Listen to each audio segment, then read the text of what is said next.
হাইকোর্টে বিচারপতি জয় সেনগুপ্তর বেঞ্চে আজ বড় সড় ধাক্কা খেলেন শুভেন্দু অধিকারী, বিরোধী দলনেতা।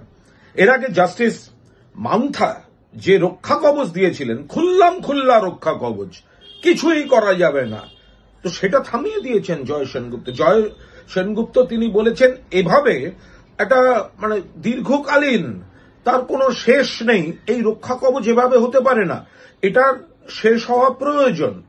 তো ফলে জয় সেনগুপ্ত যে রায় দিয়েছেন তাতে শুভেন্দু অধিকারীর রক্ষা কবচ খারিজ হয়েছে, রক্ষা কবচ সরে গেছে। এটা কিন্তু তৃণমূল কংগ্রেস বা রাজ্য সরকার যা বক্তব্য রেখেছে তাতেই মান্যতা, আইনি মান্যতা হলো যে এভাবে একটা দীর্ঘকালীন, কবে শেষ হবে তার নেই ঠিক, একটা চিরকালীন রক্ষা কবচ দেওয়া যায় না।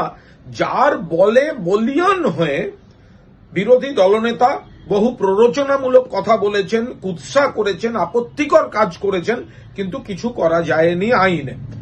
এর সঙ্গে সঙ্গে আজকে হাইকোর্ট 15টি মামলা খারিজ করেছে, কিন্তু বাকিগুলিতে স্পেশাল ইনভেস্টিগেটিং টিম তৈরি করে দিয়েছেন যারা বিষয়গুলি খতিয়ে দেখবেন।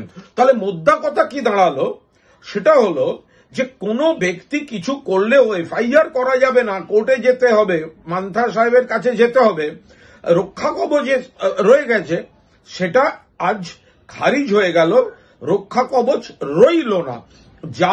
যে রক্ষা কবচটা তাকে প্ররোচনামূলক কাজ করার আরো বেশি করে আত্মবিশ্বাস দিচ্ছিল, আর বাকি এবার কিছু করলে আইনে যা ব্যবস্থা হওয়ার হবে, তারপরে কোর্ট কেস টু কেস যা দেখবেন আইনের পথে চলবে। কিন্তু এই যে একটা বিরলের মধ্যে বিরলতম রক্ষা কবচ, তো এটার অবসান আজ ঘটিয়ে দিয়েছেন। এটা নিশ্চিতভাবে শুভেন্দু অধিকারীর জন্য বড় ধাক্কা। যা প্ররোচনা দেবেন, যা করবেন, এবার কিন্তু আগু পিছু 10 বার ভেবে করতে হবে, কারণ জাস্টিস মান্থার রায়টা বিজ্ঞানসম্মত এবং আইনসম্মত ছিল না, সেটা আজ কলকাতা হাইকোর্টে বিচারপতি জয় সেনগুপ্ত সেটা কিন্তু প্রমাণ করে দিলেন।